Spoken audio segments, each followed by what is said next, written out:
জি নিউজের হেডলাইনটা দেখছেন? কি বলতেছে এখানে? সৌদি আরবিয়াস 500 মিলিয়ন গ্লোবাল টি-20 লিগ এ থ্রেট টু আইপিএলস ডমিনেন্স। এর মানে সৌদি আরব নতুন একটা টুর্নামেন্ট আনতে চাইতেছে, যেটাতে তারা 500 মিলিয়ন মার্কিন ডলার ইনভেস্ট করে ফেলছে। এবং এই কারণে আইপিএল এর বিশ্বব্যাপী যেই ডমিনেন্সটা আছে সেটা কি কোনো হুমকিতে পড়বে কিনা এটা নিয়ে একটা নিউজ করছে। তো চলুন দেখি সৌদি আরবিয়া আসলে কিভাবে নতুন একটা টুর্নামেন্ট লঞ্চ করতে চাইতেছে। আসসালামু আলাইকুম। আজকের ভিডিওতে আমরা ক্রিকেট জগতে গেম পরিবর্তনকারী একটি সম্ভাবনাময় প্রকল্প নিয়ে আলোচনা করব। সৌদি আরব গ্লোবাল টি-20 লিগ নামে নতুন একটি টুর্নামেন্ট ঘিরে 500 মিলিয়ন মার্কিন ডলার বিনিয়োগ করার পরিকল্পনা করছে, যেটা ক্রিকেট খেলার দৃশ্যপত্রে সম্পূর্ণ নতুন আকার দিতে পারে। যদি সেটা বাস্তবায়ন হয়ে যায় তাহলে অস্ট্রেলিয়া, ইংল্যান্ড এবং ভারতের আধিপত্য, ক্রিকেটে যে আধিপত্য আছে সেটা কমে যেতে পারে। সেই সঙ্গে আইপিএল এর আধিপত্যতেও একটু ইফেক্ট পড়তে পারে। টেনিসের গ্র্যান্ড স্ল্যামের মতো একটা ক্রিকেট আসরের কথা কল্পনা করি, ঠিক সেই জিনিসটাই প্রস্তাব করা হইতেছে। আসুন দেখি সেইটার মানে কি এবং ক্রিকেটের ঐতিহ্যবাহী শক্তিধর দেশ ইংল্যান্ড, অস্ট্রেলিয়া এবং ভারতের উপর এই টুর্নামেন্টের কি প্রভাব পড়তে যাইতেছে। প্রথমে টেনিসের গ্র্যান্ড স্ল্যাম নিয়ে একটু কথা বলি। বিশ্বব্যাপী প্রতি বছর 4টা গ্র্যান্ড স্ল্যাম টুর্নামেন্ট হয় টেনিসের: অস্ট্রেলিয়ান ওপেন, ইউএস ওপেন, ওয়েম্বলডন এবং ফ্রেঞ্চ ওপেন। এই টুর্নামেন্টগুলো টেনিসের সবচেয়ে মর্যাদাপূর্ণ এবং লাভজনক ইভেন্ট। এই আসরগুলোতে বিশ্বের সবচেয়ে নামি দামি টেনিস প্লেয়াররা অংশ নিয়ে থাকে। এর মধ্যে অস্ট্রেলিয়ান ওপেন হয় অস্ট্রেলিয়াতে, ইউএস ওপেন হয় যুক্তরাষ্ট্রে, ওয়েম্বলডন হইতেছে যুক্তরাজ্যে এবং ফ্রেঞ্চ ওপেন হচ্ছে ফ্রান্সে। সৌদি আরবের প্রস্তাবিত নতুন ক্রিকেটের যে লিগটা আসতেছে সেইটা এই গ্র্যান্ড স্ল্যাম মডেল ফলো করতে চাইতেছে। গণমাধ্যমের রিপোর্ট অনুযায়ী সেখানে থাকবে বিশ্বের বিভিন্ন প্রান্তের 8টা নতুন ফ্র্যাঞ্চাইজি। দলগুলা টেনিসের গ্র্যান্ড স্ল্যামের মতোই বিশ্বের বিভিন্ন প্রান্তে টুর্নামেন্ট খেলবে। গ্র্যান্ড স্ল্যামের মতো 4টাও হইতে পারে বা তার বেশিও হইতে পারে। গণমাধ্যমের খবর অনুযায়ী আপাতত 4টা লোকেশন মোটামুটি ঠিক করা হয়েছে। তবে টুর্নামেন্ট বিভিন্ন জায়গায় হইলেও ফাইনালটা হবে সৌদি আরবে। দেশটি বৈশ্বিক খেলাধুলার কেন্দ্র হইতে চায় এবং সেইটা থেকেই এই প্রয়াসটা নেওয়া হয়েছে। ড্যানি টাউনসেন্ডের নেতৃত্বে সৌদি আরবের এসআরজে স্পোর্টস ইনভেস্টমেন্ট এই প্রকল্পের পেছনে কাজ করছে বলে জানা গেছে। তারা এই উদ্যোগে এখন পর্যন্ত 500 মিলিয়ন মার্কিন ডলার ইনভেস্ট করছে। এই টোটাল যে ধারণাটা আছে নতুন একটা গ্লোবাল টি-20 লিগ প্রতিষ্ঠা করা এবং টেনিসের মডেলে খেলানো, টোটাল জিনিসটা অস্ট্রেলিয়ান ক্রিকেট ব্যক্তিত্ব নীল ম্যাক্সওয়েলের মাথার থেকে আসছে, যিনি মূলত বর্তমান অস্ট্রেলিয়ান ক্যাপ্টেন প্যাট কামিন্সের ম্যানেজার। তিনি 1 বছরের বেশি সময় ধরে এই প্রকল্পটা নিয়ে কাজ করতেছে। এই প্রকল্পটা বাস্তবায়ন হইলে নাকি ক্রিকেটে অর্থনৈতিক যে বৈষম্য আছে, মানে প্রথম সারির যে দলগুলো আছে তাদের তুলনায় দ্বিতীয় সারির দলগুলো একটু কম কামায়, এই যে বৈষম্যটা আছে সেই বৈষম্যটা দূর হয়ে যাবে বলে তিনি দাবি করেন। কারণ বর্তমানে ক্রিকেটের সিংহভাগ, ক্রিকেট থেকে যে আয়টা হইতেছে এটা সিংহভাগ আয় চলে যাচ্ছে হচ্ছে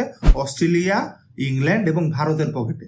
ভারতের পকেটে সবচেয়ে বেশি যায়। অন্যদিকে ছোট দলগুলো টিকে থাকার লড়াই করে। নতুন এই লিগটা নাকি ওই দেশগুলারে আরো বেশি ব্যালেন্স করবে এবং আয়ের যে বৈষম্য আছে সেটা দূর করে ফেলাবে। বলে রাখা ভালো, নতুন এই লিগটা কিন্তু এক্সিস্টিং যে লিগগুলা আছে, মানে আইপিএল এবং বিগ ব্যাশের মতো লিগগুলার পরিপূরক হিসাবে কাজ করবে। এই টুর্নামেন্টগুলা, রানিং টুর্নামেন্টগুলার প্রতিদ্বন্দ্বী হিসাবে আবির্ভূত হইতেছে না। প্রস্তাবিত পরিকল্পনা অনুযায়ী আইসিসির ফ্রি ক্যালেন্ডার সময়ে এই টুর্নামেন্টটা আয়োজিত হবে। তার মানে হইল টুর্নামেন্টটা এমন একটা সময় আয়োজিত হবে যখন অন্য কোনো টুর্নামেন্ট থাকবে না, সেটা হোক ফ্র্যাঞ্চাইজি লিগ বা আইসিসির মেজর কোনো টুর্নামেন্ট কিংবা দ্বিপাক্ষিক কোনো সিরিজ। সো ফ্রি সময়ের মধ্যে এই টুর্নামেন্টের আয়োজন করা হবে বলে জানা গেছে। তবে চূড়ান্ত সিদ্ধান্তটি আইসিসি এবং ক্রিকেট বোর্ডগুলোর উপর নির্ভর করতেছে। আরো যদি স্পেসিফিক বলি, অস্ট্রেলিয়া, ইন্ডিয়া, ইংল্যান্ড এই 3টা দেশের সিদ্ধান্তের উপর কিন্তু অনেক কিছু নির্ভর করতেছে। এবং সবচেয়ে গুরুত্বপূর্ণ হইল একটা ফ্র্যাঞ্চাইজি টুর্নামেন্টে ইন্ডিয়ান ক্রিকেটারদের ইনভলভমেন্ট। সো এই জায়গায় আইসিসির যে বর্তমান চেয়ারম্যান আছে জয় শাহ, তার ভূমিকা অত্যন্ত গুরুত্বপূর্ণ বলে বিবেচিত হবে এবং সৌদি আরব ইতিমধ্যে তার সাথে কন্ট্যাক্ট করার চেষ্টা করতেছে। এখন দেখা যাক ভারতীয় ক্রিকেটাররা আইপিএল এর বাইরে অন্য কোনো ফ্র্যাঞ্চাইজি লিগে খেলে কিনা, কারণ বিসিসিআই থেকে এখন ভারতের বাইরে অন্য কোনো ফ্র্যাঞ্চাইজি লিগ খেলার পারমিশন নাই। তো দেখা যাক ভারত সেই ডিসিশন থেকে সরে আসে কিনা। আর অবশ্যই এই লিগটা সফল করতে হলে ভারতের সেই সিদ্ধান্তে উপনীত হওয়া অত্যন্ত গুরুত্বপূর্ণ। সৌদি আরব তাদের এই বিনিয়োগকে তাদের ভিশন 2030 হিসেবে দেখতেছে, যেখানে তাদের লক্ষ্য হইল দেশটারে অর্থনৈতিকভাবে বৈচিত্র্যময় করে তোলা এবং বিশ্বে তাদের অবস্থান আরো উন্নত করা। নতুন এই টি-20 লিগটা বিশ্ব ক্রিকেটের প্রতিষ্ঠিত রূপটাকে পাল্টায় দেওয়ার ক্ষমতা রাখে। এটি একটি নতুন অর্থ প্রবাহ তৈরি করতে পারে, যাতে বেনিফিটেড হবে ছোট ছোট দেশগুলা এবং বিশ্বব্যাপী একটা উদাহরণ সৃষ্টি করতে পারে। কিন্তু সবচেয়ে বড় প্রশ্ন হইল, এই উদ্যোগ কি সফল হবে? সত্যি কথা বলতে আইসিসি, বিসিসিআই ও ক্রিকেটের অন্যান্য শক্তিধর ক্রিকেট বোর্ডগুলার পরিবর্তনের সদিচ্ছার উপরেই এর সাফল্য নির্ভর করতেছে।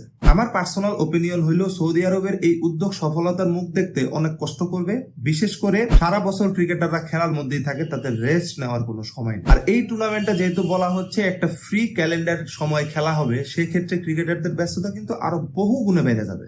এর উপর যদি ভারতীয় ক্রিকেটাররা না খেলতে পারে এই টুর্নামেন্টে, তাহলে তো অর্ধেকের উপর অডিয়েন্স এমনি গায়েব হয়ে যাবে। উদাহরণ হিসেবে বলি ফুটবলের কথা। ভাই, ফুটবল কিন্তু বিশ্বব্যাপী খুব জনপ্রিয় একটা খেলা, ওয়ান অফ দ্য বেস্ট। এই খেলাটার অন্যতম বড় একজন সুপারস্টার কিন্তু সৌদি আরবের মাঠে খেলতেছে। রোনালদোর মতো বৈশ্বিক তারকা এনেও তারা মাঠ ভরতে পারতেছে না। সেই জায়গায় ক্রিকেট কয়জন দেখবে সেটা নিয়ে কিন্তু প্রশ্ন থাকেই, তাই না? আপনি কি মনে করেন নতুন টেনিসের আদলে ক্রিকেটের যে নতুন টুর্নামেন্টের আয়োজন করতে চেয়েছে সৌদি আরব, সেইটা কি সফল হবে? আপনার মন্তব্যটা অবশ্যই কমেন্ট করতে ভুলবেন না। আর ভিডিওটি ভালো লাগলে লাইক ও শেয়ার করুন, চ্যানেলটি অবশ্যই সাবস্ক্রাইব করবেন। সবাই ভালো থাকবেন, আল্লাহ হাফেজ।